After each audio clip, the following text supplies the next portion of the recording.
Greetings. I'm going to read to you a passage from Genesis chapter 38.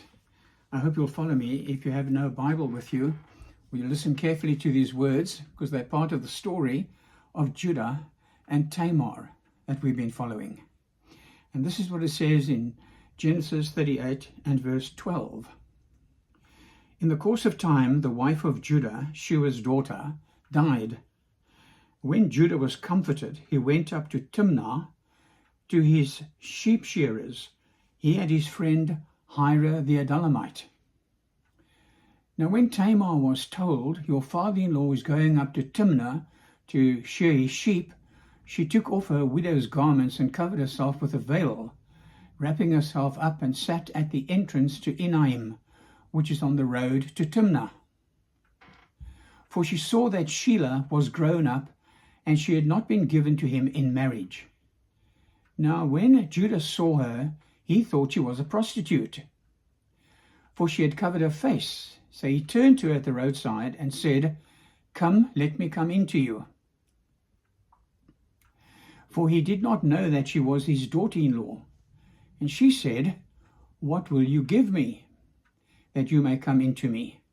He answered, "I will send you a young goat from the flock." And she said, "If you give me a pledge until you send it." He said, "What pledge shall I give you?" She replied, "Your signet and your cord and your staff that is in your hand." So he gave them to her and went into her, and she conceived by him. Then she arose and went away, and taking off her veil, she put on the garments of her widowhood. When Judah sent the young goat by his friend the Adullamite to take back the pledge from the woman's hand, he did not find her.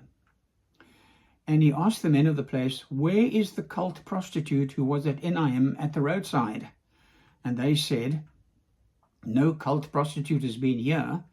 So he returned to Judah and said, "I have not found her." Also the men of the place said, "No cult prostitute has been here." And Judah replied, "Let her keep the things as her own, or we shall be laughed at. You see, I sent this goat, and you did not find her." About 3 months later, Judah was told, "Tamar, your daughter-in-law, has been immoral. Moreover, she is pregnant by immorality." And Judah said, "Bring her out and let her be burned." And as she was being brought out, she sent word to her father-in-law, "By the man to whom these belong, I am pregnant." And she said, "Please identify whose these are, the signet, the cord, and the staff." Then Judah identified them and said, "She is more righteous than I, since I did not give her to my son Shelah." And he did not know her again. When the time of her labor came, there were twins in her womb. And when she was in labor, one put out a hand, and the midwife took and tied a scarlet thread on the hand, saying, "This one came out first." But as he drew back his hand, behold, his brother came out. And she said, "What a breach you have made for yourself." Therefore his name was called Perez. And afterward his brother came out with a scarlet thread on his hand, and his name was called Zerah. I know this sounds like a strange story, doesn't it? And if you're not familiar with the Old Testament or the customs of ancient times, you'll be somewhat shocked by this chapter. And that's why it's important for us to identify it. And we've already discussed why it is where it is in the Bible. And we've seen the first part of the chapter as we've looked at it, and it's played out before us. But now I want you to help me to bring this chapter to a close today by listening carefully and see if you can see the link between this chapter and the rest of the story of Jacob and God's dealings with Abraham's family and his descendants and the building up of a great nation. So what happens in chapter 38 is that Judah, who's the fourth son of Jacob, who's Abraham's grandson, he goes down to visit his friend one day, and he sees a woman who was a Canaanite. And he, against all of the normal instincts of his particular family clan, who were not permitted to marry outside of the clan, he took this Canaanite woman and presumably she became his wife, or sort of a wife to him, and she bore him 3 sons. And so the one son was called the other was called Onan, and the third son was called Shua. Now, in the course of time, Judah, who doesn't appear to have been up to this point a very likable character at all, in the course of time, his sons grow up. His two elder sons are of marriageable age, would probably meant they were in their mid-late teens, somewhere around there.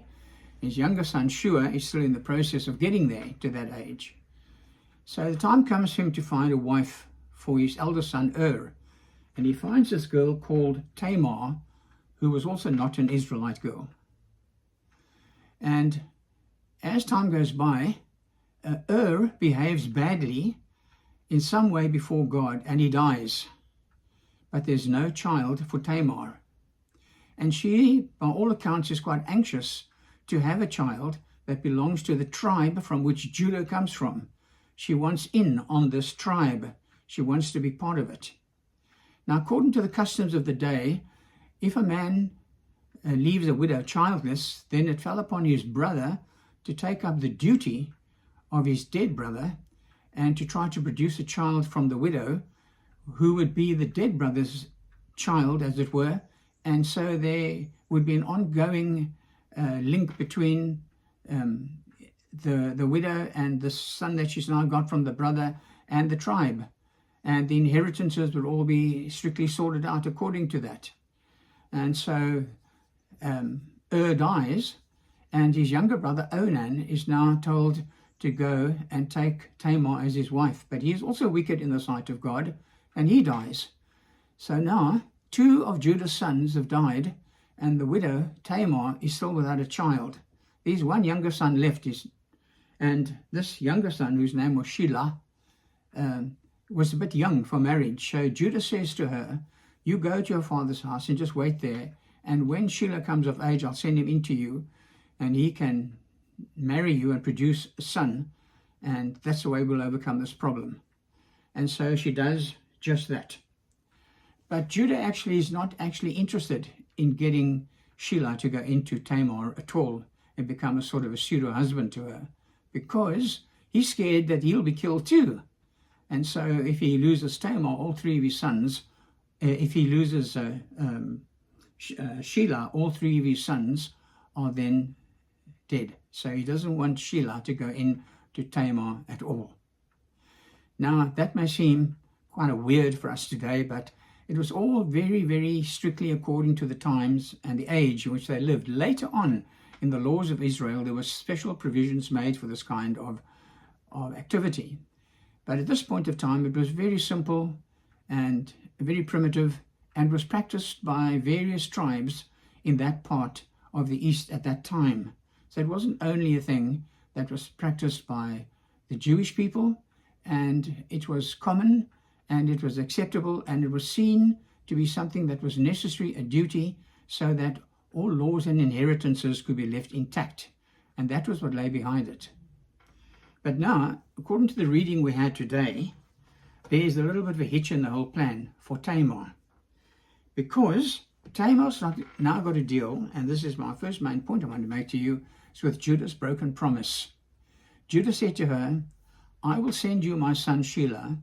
You will bear a son by him, and you and your son will be part of our family, and your son will get your first husband's inheritance, and you'll be part of the clan and part of the promises that God made through Abraham. And that is what was in Tamar's mind. She believed in the promises, and she wanted to be part of the promised people and the promised land.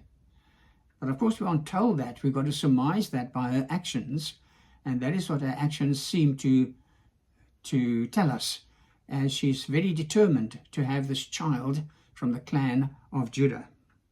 So she's got to cope now with Judah's broken promise. Judah promises, but he does not carry through. He doesn't deliver on his promise with regard to his son Shelah. And it would have been a long wait in any case for Tamar to wait for Shelah. But you've got to remember that they all married very young, so that in likelihood Tamar was still quite a young woman when the time came for Shua to go into her and to be able to father a child. And you must imagine how this might have been for Tamar and for women in those days. There was no romance involved at all, and she had to wait for this boy to become a man, and then she had to have a child by him, which was part of the custom of the age, but also for her it meant that there would be a link with the promised people and the promised land and the promises of God. But Sheila is not given to her. He is left out of the picture completely, and is not given to her at all.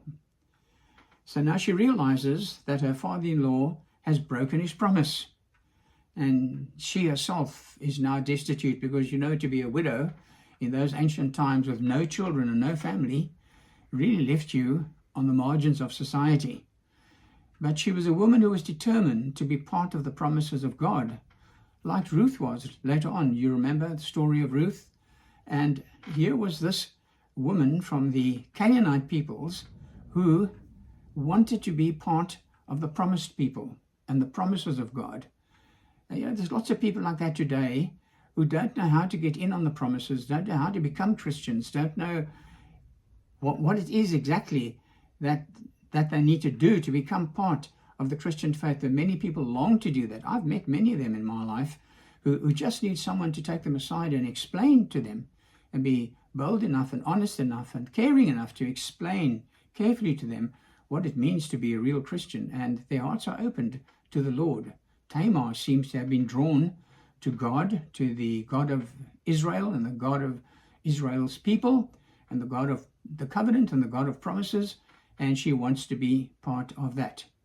And so she's now robbed of that particular opportunity because the youngest son is not given to her.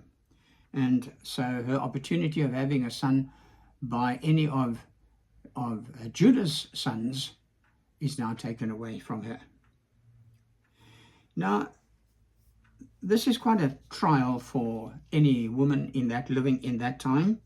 And we've got to remember that in this whole transaction about the brother taking over the duties of the husband, and if he dies, the other brother takes over the duties. Remember, in the New Testament, there was an occasion when some people asked Jesus that very question in Luke's Gospel about what happens if 7 brothers all get married to the same woman in heaven, in the afterlife, whose wife will she be, and so on. They didn't understand there's a vast difference between what happens in heaven and what happens here. But here in this world, it was necessary for her to go through this process to be part of the people of God. You also need to remember there's no romance involved here. There's no love. There's nothing like that. There was just nothing that drew them to. It was a sense of duty, maybe a little bit of lust sometimes on the part of a man, but there was nothing else. There was no love involved at all. And you can imagine, if you're a woman, you can imagine what that could have meant and how you would have felt. But in those days, this is what happened. And so without the romance, it became just an obligation and a duty, and feelings did not come into it at all. In fact, Tamar's feelings herself are never mentioned in the story. But Judah was, of course, scared of losing his youngest son. Maybe he kind of figured out that if anybody was married to Tamar, they would die, but he was completely wrong. There was nothing wrong with Tamar. It was the boys themselves who were wicked. Boys, the 2 sons were evil in the sight of God, and so he killed them, or he allowed them to die. And so she was agreeable to going through with the process, but she wasn't interested in the boys. She was interested in the baby that would result. She wanted a son to be part of Abraham's descendants and Abraham's promises. But Judah had broken his promise to her. Now, the next thing I want you to see is how Judah, that is Tamar's father-in-law, the 4th son of Jacob, how he meets his match in his daughter-in-law Tamar. Because there comes a time, it says, when from verse 12 onwards, where Judah's own wife, the one who gave birth to the 3 boys, dies. She was not a Hebrew woman at all, but she died. And after a suitable period of mourning, Jacob goes up with his friends to his sheep shearers to go and check and see what's happening with his flocks of sheep. He was a wealthy man, and he goes up to check on his belongings and his holdings. And as he goes up with his friend, somebody tells Tamar that your father-in-law is going up to Timnah to shear his sheep. So she comes up with a very, very interesting and dangerous scheme. It's a sort of an ambush, and it was a scheme that she put together very quickly with a very versatile mind. She recognizes she was treated wrongly. She's now going to rectify this wrong, and she's going to do something to make sure that she's part of the Israelite people. So realizing that she's been unjustly treated, she plays a role.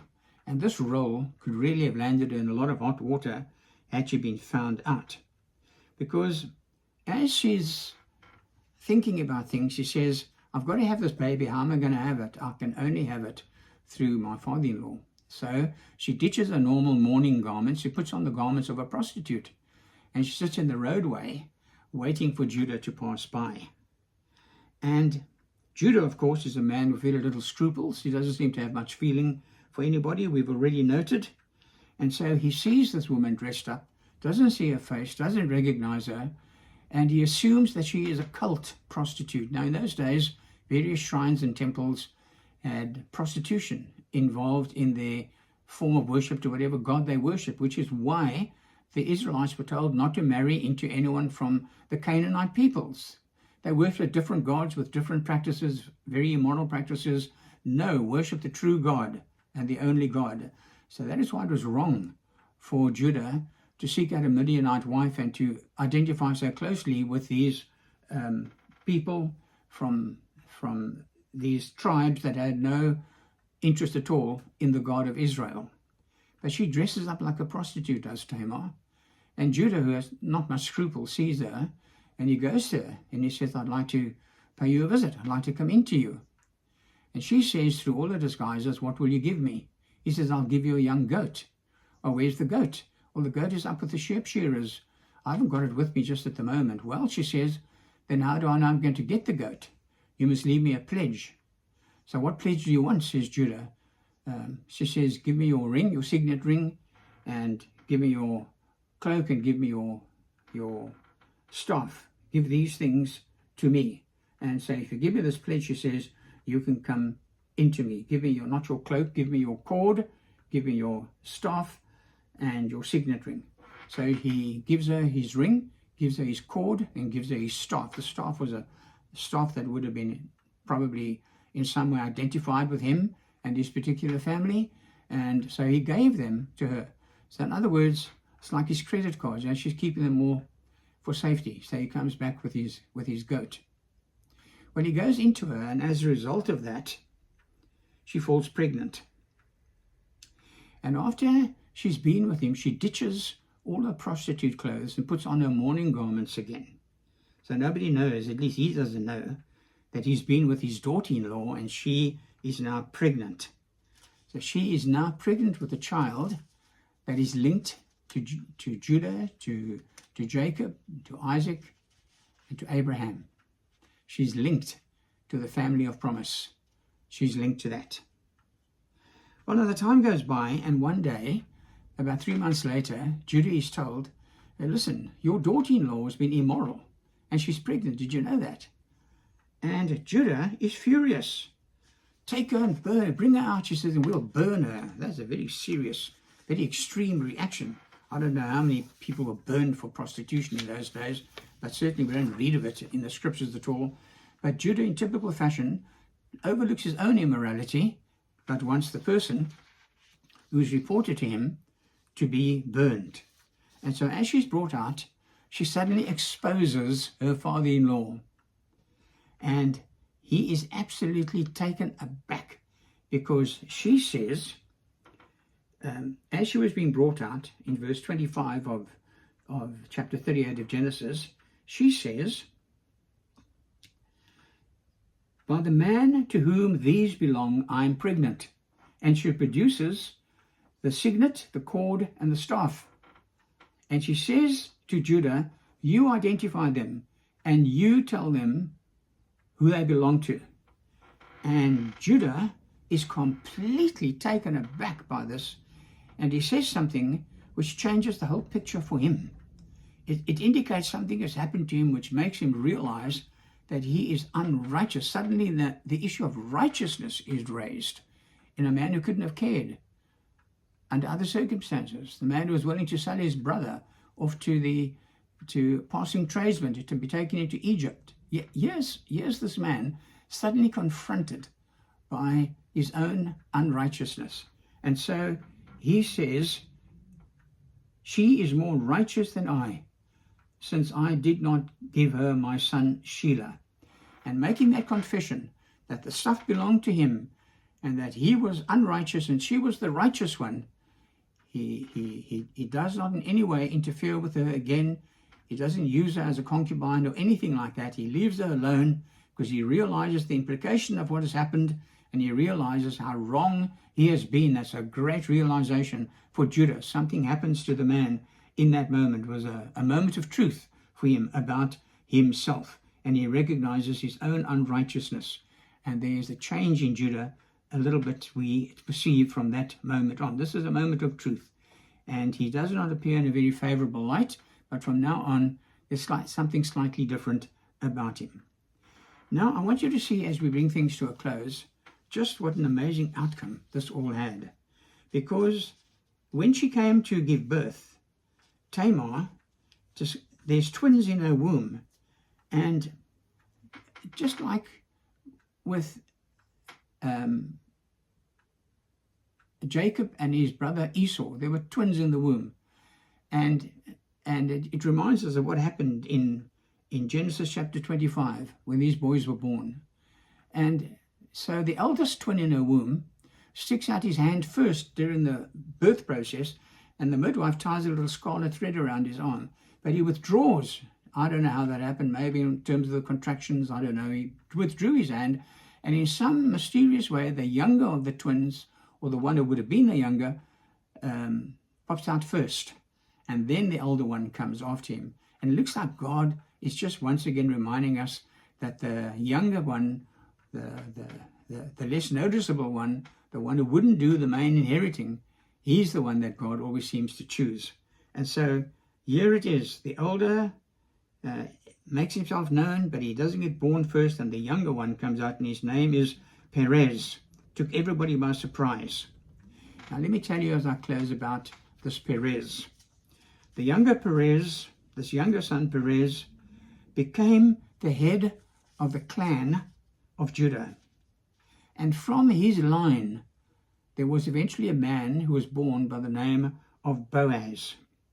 And Boaz, as you may remember, was the man who married another girl who was not an Israelite. She was a Moabite. Her name was Ruth, who wanted to be part of the Israelite people.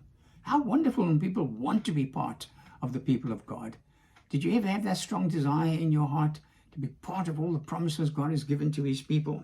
So he married Ruth, and you will remember that because he married Ruth and the line that came from them, one of them was a man called Jesse, and Jesse had a son called David, who became the king of Israel. And from David's line, finally, the Lord Jesus was born.